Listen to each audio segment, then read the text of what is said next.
Olá, pessoal! Nessa aula, nós falaremos sobre equilíbrio químico. Essa temática, ela está bem presente no nosso cotidiano, por mais que a gente não imagine. Aqui eu trago como exemplo os refrigerantes ou bebidas gaseificadas. O gás do refrigerante, ele tem origem a partir do gás carbônico que é adicionado no seu processo de fabricação. Esse gás carbônico, ele consegue se decompor em água e gás carbônico. É esse CO2 aqui que é responsável pelo gás, pelas bolinhas. Então, esse processo que ocorre aqui do reagente para o produto, da esquerda para a direita, é chamada de reação direta, tá? O que acontece, pessoal? Mas lá dentro da sua garrafa de refrigerante, dependendo das condições de armazenamento que você tem, esse gás carbônico reage com a água, forma novamente o nosso reagente, que é o ácido carbônico. Essa reação que se processa nesse sentido inverso, tá? Ela faz parte de todo esse processo também. Então, nós temos duas reações ocorrendo simultaneamente, sentido direto e inverso. Nós vamos identificar isso muito quando agora aparecerem duas setas, tá? Bom, o segundo exemplo que eu trago para vocês é a formação de estalactites e estalagmites em cavernas. O que acontece? As águas subterrâneas, elas são ricas em gás carbônico. Então, esse gás carbônico e essa água, ao entrar em contato com o calcário presente nos solos, promove a dissolução dele. E essa dissolução forma os íons cálcio e carbonato, que é HCO3-. Só que à medida que a água vai evaporando, a gente tem um processo inverso. Esses dois íons voltam a se combinar, tá? A reagir e formam novamente esses produtos aqui. Então, a gente tem duas reações simultâneas também, a direta e a inversa. Se isso ocorre no teto, né, das cavernas, são formadas estalactites. Se isso é formado na parte inferior, no solo, no chão, aí elas já serão chamadas de estalagmites.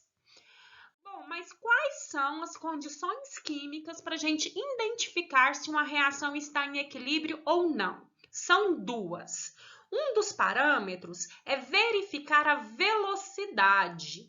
Para estar em equilíbrio, a velocidade da reação direta e da reação inversa devem ser iguais, ter o mesmo valor numérico, tá?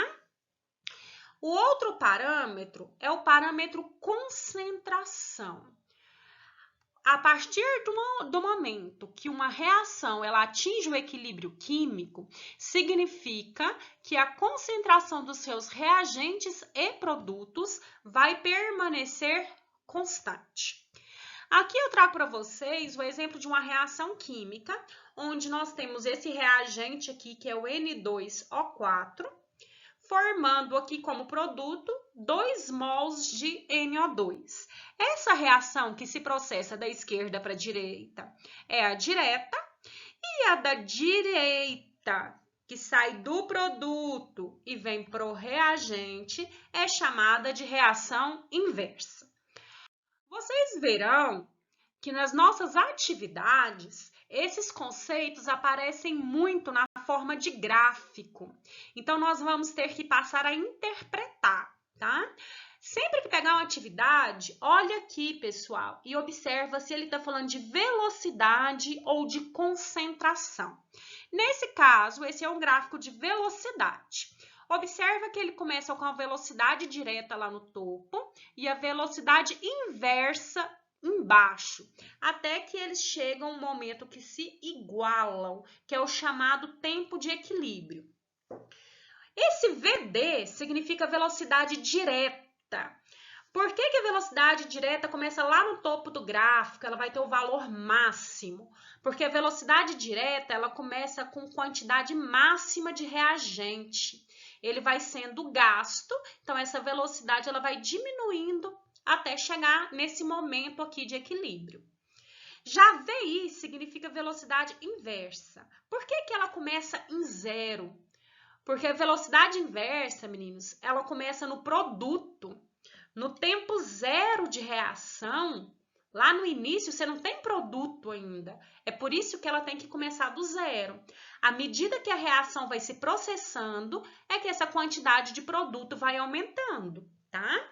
Então, chegou aqui no ponto onde as duas curvas se encontram, significa que a partir daí nós temos o equilíbrio químico.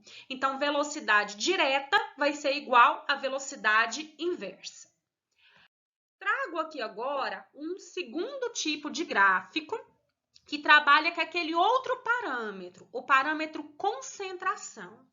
Se vocês lembrarem, quando eu falei lá de concentração, concentração ela não precisa ser igual, ela precisa ser constante.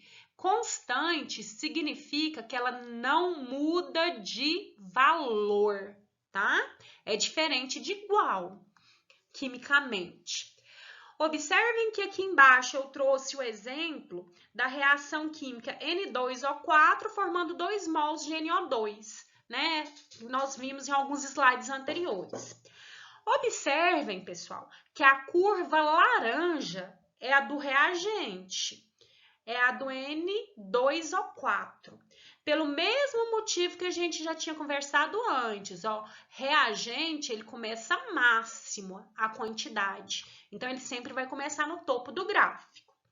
Já a curva verde é do produto. É do produto porque o produto aqui, ó, no início da reação, você não tem produto. Então, ele tem que partir do ponto que vale zero. Aí, observem aqui, meninos, o reagente começa máximo, ele vai diminuindo, diminuindo, diminuindo. Chegou aqui, essa curva, ela não desce mais, né? Ela passa a ser paralela ao eixo do tempo. Isso aqui é que é constante. A partir desse momento, ele não muda de valor. Vai ter momentos que a gente vai trabalhar com gráficos que vão trazer valores numéricos, por exemplo. Aqui poderia ser 10. Então, a partir desse momento, aqui a concentração é 10. Chegou aqui é 10, chegou aqui é 10. Ou seja, durante toda essa retinha aqui, o valor permanece o mesmo, tá? Bom, já o nosso produto, ele começa aqui embaixo. Ele começa com zero. Só que à medida que a reação se processa, você vai formando produto, a velocidade dele vai aumentando, vai chegar nesse ponto aqui que é o ponto de equilíbrio. Por que esse é o ponto de equilíbrio? Pelo mesmo motivo lá, ó, a partir desse momento, chegou aqui, não muda de valor. Aqui no gráfico poderia ser 20, 30, mas quando você for ler o gráfico, ó, chegou aqui, vou ler o valor, é 20. Estou aqui no gráfico, olha o valor da concentração, continua sendo 20. Ou seja, o nosso valor está constante, tá? Então, guardem, frisem bastante isso, por favor. Velocidade tem que ser igual, as retas têm que juntar, se unir. Concentração tem que ser constante, ter o mesmo valor. Outra coisa que nós vamos estudar também nessa primeira etapa é a parte da constante de equilíbrio Kc, tá? Constante de equilíbrio é um valor numérico que vai indicar para nós se a reação ela está tendendo mais para a reação direta ou inversa. Aqui, inicialmente, eu trouxe para vocês uma equação genérica, onde nós temos reagentes A e B formando produtos C e D. A fórmula da constante de equilíbrio nos diz que Kc é igual à concentração dos produtos, tá? Esse colchete aí significa concentração, né? Dividido pela concentração dos reagentes. Observem aqui, pessoal, que os nossos produtos é C e D. Então, vai ser a concentração do C vezes a concentração do D. Por que apareceu esse Czinho e esse Dzinho aqui? Observem que aqui em cima eu tenho. Esses valores são os coeficientes. Quando a gente pega uma equação química, tem os coeficientes, a quantidade de mol. Esses coeficientes vão virar a potência, tá? Aí, olha, observa que aqui embaixo nós temos os reagentes A e B, levado também as potências Azim e Bzim, que são esses coeficientes aqui. Não se preocupem que a gente já faz exemplo colocando isso em prática. O que vocês têm que lembrar em relação à constante de equilíbrio?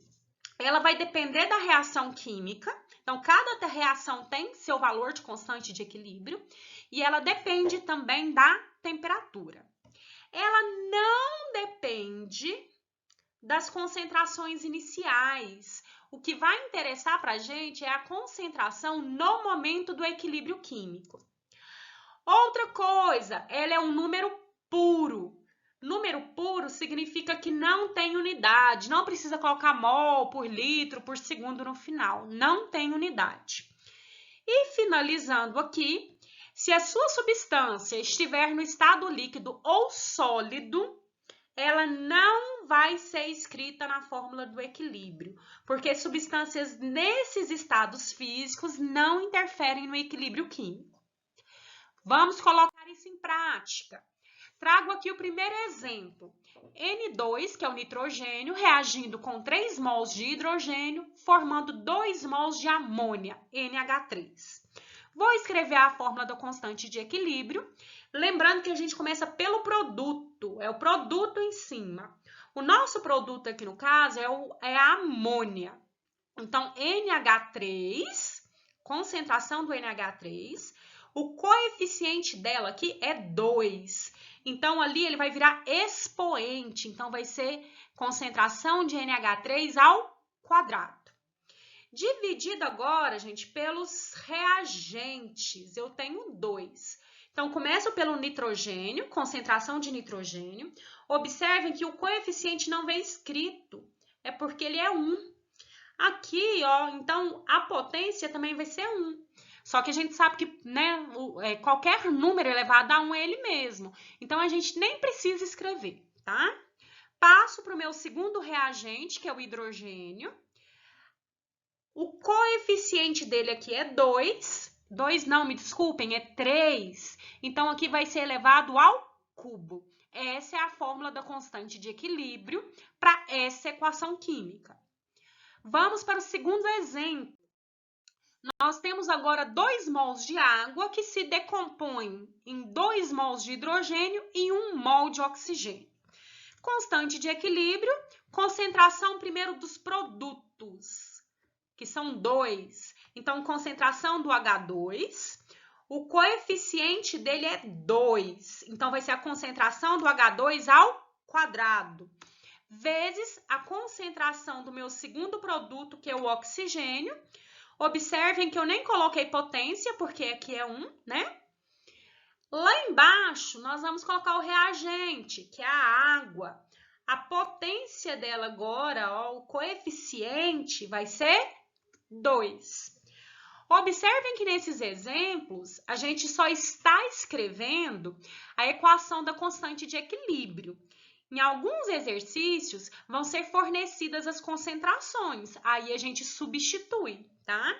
Outra coisa que eu gostaria de chamar a atenção antes da gente finalizar é que nesses exemplos eu trabalhei apenas com substâncias no estado gasoso, que eu posso identificar por esse Gzinho aqui. Então, quando eu vou escrever a fórmula da constante de equilíbrio, eu escrevo todas. Mas se eu tivesse alguma no estado líquido ou no estado sólido, eu não escreveria, tá? Líquidos e sólidos não interferem no equilíbrio.